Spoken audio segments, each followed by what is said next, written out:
Guys here, but this is also a video on YouTube. So we got the wooden pole. So we did that video yesterday. Right now we're beginning the rains real soon, later tonight. We're already getting the bands right now from that helene type thing, but it's been all wet from that storm system. It went through last night, but we're probably gonna get some more soon. You guys will see that. So I got the rocks there. It's already in there. I just put some rocks there, but this thing's about 5 foot above the ground. And we're going to be doing it right here.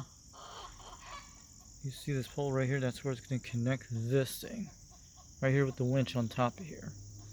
So this is a 6x6. That's what I'm saying. This one, I had to roll it with the dolly yesterday and got it in there.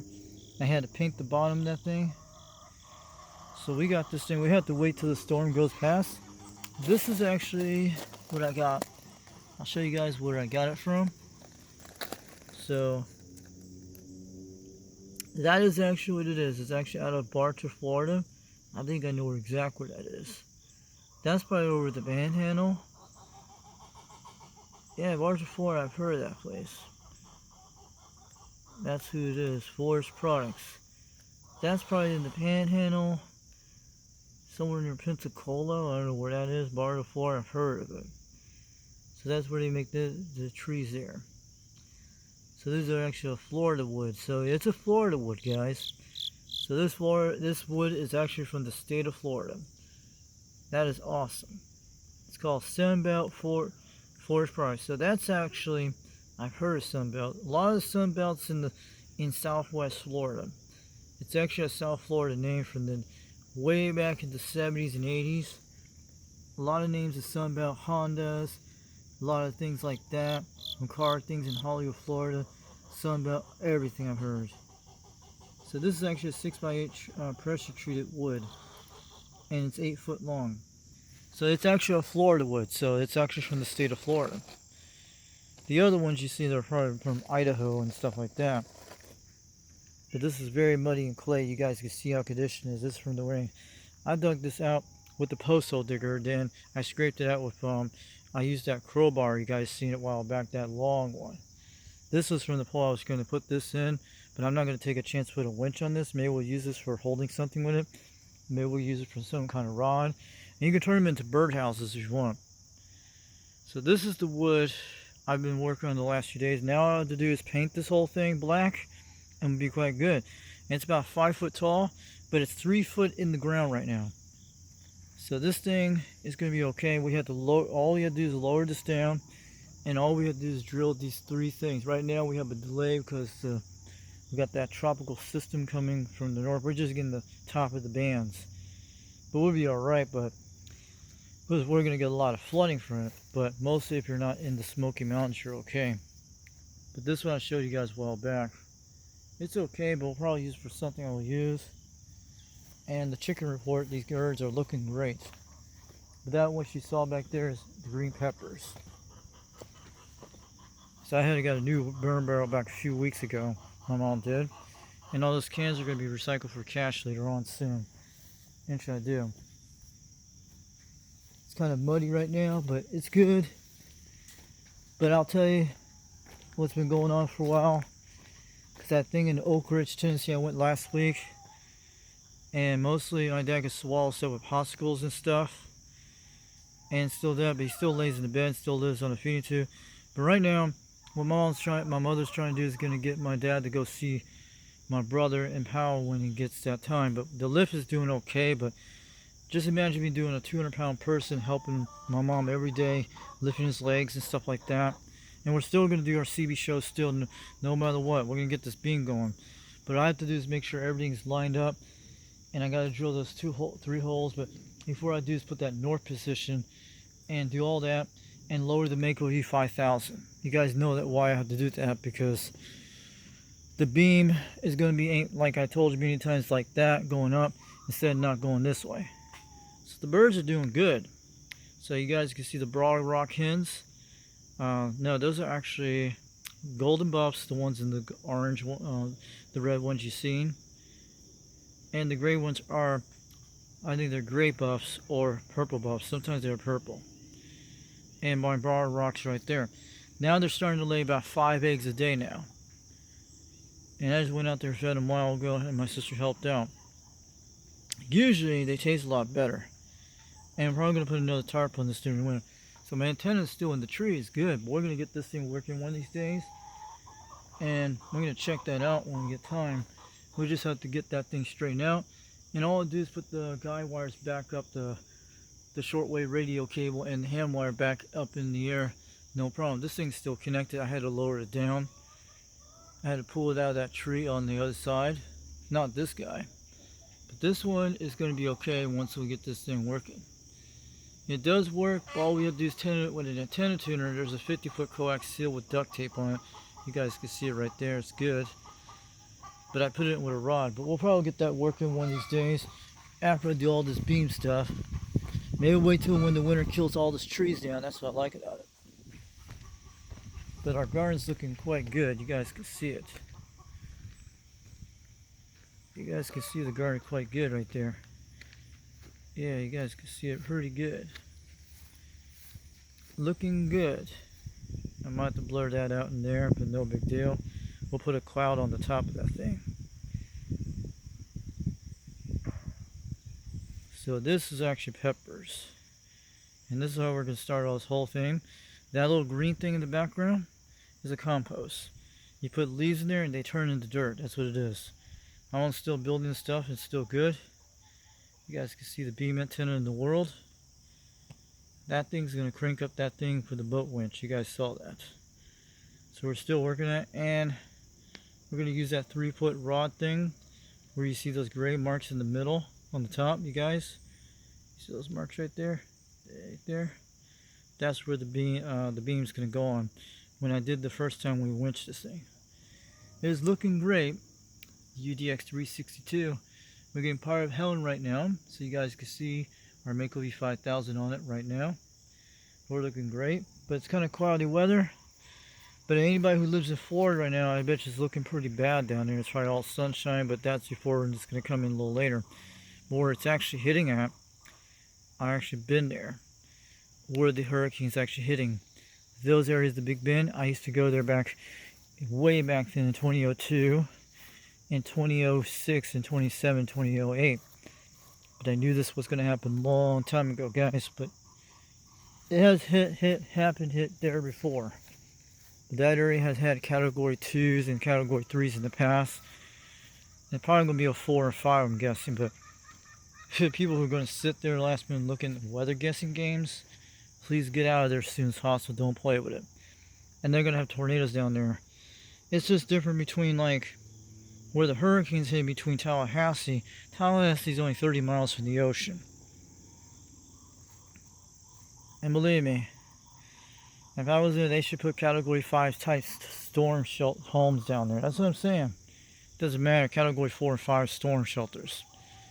An inch of the coastline is going to be destroyed at the time, but it's no big deal. But they got a lot of nice beaches there, and people, they got good beach houses. But if I was anybody, don't invest in a beach house. Okay, that's the #1 thing to do. If you have a lot of good investment, that's what I'm saying. But get yourself an RV. Get your radio clubs going on your CB club. Yeah, most of those CB guys down there in Florida should start their own CB club on RVs and stuff like that, and campers stuff. All we have to do is remove the one right on the top, and this thing will lower down. But I feel sorry, but yeah, it just depends on the storm system. It's the eye usually is a very predicament. I went through Hurricane Andrew a long time ago. I know the first thing comes before it happens. And most of the first thing happens usually when you start feeling pop in your ears. That's usually when the eye is starting to come near before it happens. That's how you know. That's when the flying degree starts. Usually can start anyway. It depends on what type of eye storm it is. It depends what kind of eye shape it is. It depends where you see on the bands how the radar looks and the outer bands. It depends that's where the big worst thing is, the outer eye stuff. And that's what I'm talking about. That's when you see the flying objects happen. But this part of the world's got a lot of pine trees. It's very different. Tons of pine trees compared to South Florida's. South Florida has all palm trees. But these are all lobby-log pines. A lot of them be getting taken down from it. And usually it'll take a while to cut that wind down. But It's going to take at least almost 300 miles until it dies down. Probably almost halfway across to Georgia to make it. But those guys who have their beam antennas down in Georgia, definitely, you should get ready today as soon as you've been ready days ago. But hope you guys hold on tight your towers. But hope you guys get your guy wires. Because when I built this stuff, it usually is ready for Category 5 hurricanes or Cat 4 when I put the concrete in this stuff. Usually it will not touch because of the wind. The only thing this place, if it had a tornado taken down, that's the only way that will be the worst. But usually a tornado probably will bend this. That's the only thing, worst thing happened, depends. But like the Mako V5000, we had a little tornado over Crossville several months ago back in May. But it missed about 4 miles, it went back up. It went over Midtown to the east of me. Because I'm in the area where it does have the gap. There's like these cannon gaps you can see in Rockwood and Harriman, Tennessee, and that's usually the tornadoes where they're at. So I'm going to shout out to you guys out there today. So I just want to show you this board that I did. I did a great job on this. All we do is fill this up with some concrete. I have the 2 concrete things. The bags you seen a while back. I think about a week ago. And it will be almost been a week, yeah, but not right now. But and the usual work. So this thing is going to be good. I actually checked the level. We get all this pile of dirt. We'll probably have to make something go up a little higher to stand up there and crank that winch. But it's good.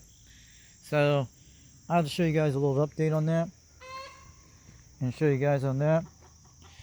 You probably are watching the Hurricane on the Weather Channel or something like that. But most of the other parts of the country. But JT's UDX-21 is going to be getting this storm this weekend, I think tomorrow. So you should be alright. But you're going to be getting a lot of rain from it. And I'm sure you've been hearing a lot of contacts on the CB down there in Florida, what's happened. So if anybody's on the CB radio on channel 38, 37, and all those things, make sure you keep the air bands open. But if anybody's in Florida, just usually talk to them on the skip. Because they're going through that big storm down there. And they might need a lot of sources out there. Who knows? But they might be okay. So that's what you gotta keep an eye on that. But if you got people on the CB radio down there right now on skip land for Helene, there could be guys in the Panhandle talking on the CB radio for sure, or FRS. So if you hear them from anybody from Florida, try to find out what's going on down there on CB radio. Let us know what's going on. I don't know, maybe Wagon Master should be able to hear them out there. This is the thing you guys should watch. But this is the great thing about CB radio is you guys can talk on it and you'll be able to talk that. But if I had my beam antenna, I would be pointing toward Florida right now and talking to those guys with this thing. Yeah, that's one good thing about beams and Mako V5000s.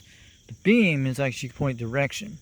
Usually toward Florida, or I can aim direction, is when I had to point it between 151 and 152 in the 150 zones, like 150 degrees south. So that's what I'm trying to tell you. And that's what I'm saying. So I'm going to catch you guys later. UDX 362, East Tennessee. Just want to show you this wonderful wood I got. It's actually yellow pine, just want to let you know. So I hope you guys enjoy it. I think we'll be okay. I just got to wait till this rain gets over with. I can't do it in this muddy condition right now. We have to wait till the storm passes in the next few days. And everything will be quite dry, and I'll be able to work on it this weekend to put the cement in there. The first thing I'll paint this. Painting will be the first, then you put the cement last. So I just did that yesterday because I was doing that antenna tuning thing, the manga mount. I'm probably going to be doing some JBL on it today and be able to do it. You guys saw that last video from last night. That was actually when I was doing it yesterday around 6 o'clock in the evening. So we get this guy working soon. But it's a very amazing antenna what I got. It'll be well worth it, guys. You know that. We should be doing that 60-foot thing we want. So hope you guys enjoy it. This is UDX 362, East Tennessee. Just want to give you an update on that piece of wood I want to show you. And this is the one we got to lower down. We just got to wait all this stuff clear, but we're not going to do that right now. We just got to do that mass drilling first. That's going to be the important thing. I just want to give you guys an update on stuff because I've been quite busy helping my mom for the last few days. And last week, on last Sunday, you guys saw that when I was telling you about how to clean out what do they call it, the garbage disposal. We had to pull the pipe out and do all that stuff. And my mom was at high blood pressure. The next day happened because I've been lifting Dad and put him in that lift. It was before that we went to Oak Ridge that week before, but yeah.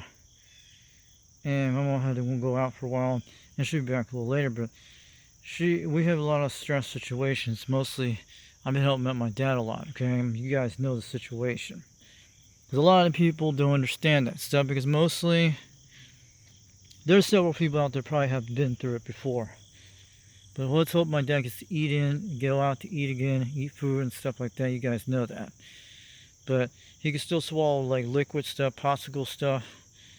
And mostly, I'd like to see him be out of bed a little bit more in each time. But my mom's doing that time working with him with little blocks and stuff like that. And get him songs to sing and stuff like that. And either way. But he does watch TV and lay in his bed. But we usually get him out every few days to do that. And my mom cleans his mess and all that stuff. I help her out with that, lifting the legs and do all that stuff, moving around a 200-pound person. You guys know that. And you guys been tracking on that for a while. And been going on since July, before January, what happened to him. But it'll be quite good. But I hope they actually treat our vets a lot better than what's happening now. But I hope you guys are going to love this.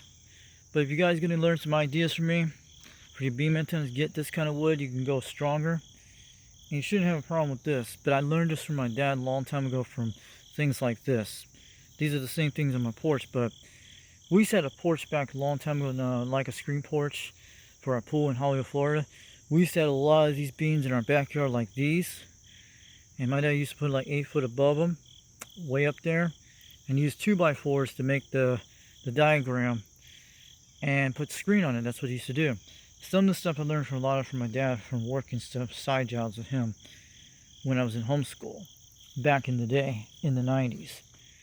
And yeah, you guys know about the whole story about the CB phrase back in Hollywood, Florida. But yeah, and I did a lot of that stuff in South Florida, in North Miami, in those areas in Hollywood. And went to people's houses, and my dad did little hand jobs for him to make some little money from side to side, even in the neighborhood. That's mostly he did a lot of stuff when he worked for the telephone company. When he always sees something, he wanted to do something like cut down a big log tree down, and he will do it for that kind of price, like $300 to cut a whole entire tree down, like a 50, 60-foot tree, and he'll lower it down. He used to do that back in the middle of the ghetto, back in what is that place down near the Golden Glades down there, down in that area, when he used to do it in a ghetto neighborhood one time. And there was a kid that was into trading baseball cards once, and then get brown candies and stuff like that. That was like when I was 15 back then. Either way, and my dad's done it in Hollandale Beach Boulevard to help someone's house to do towels and stuff for couples and stuff like that. The Florida things people do back in the 90s and 80s. And most of it's part of like that homestead Florida Keys type of thing. The handy type job things. Well, didn't need contracts and stuff, just mostly basically helping out. That's what it is.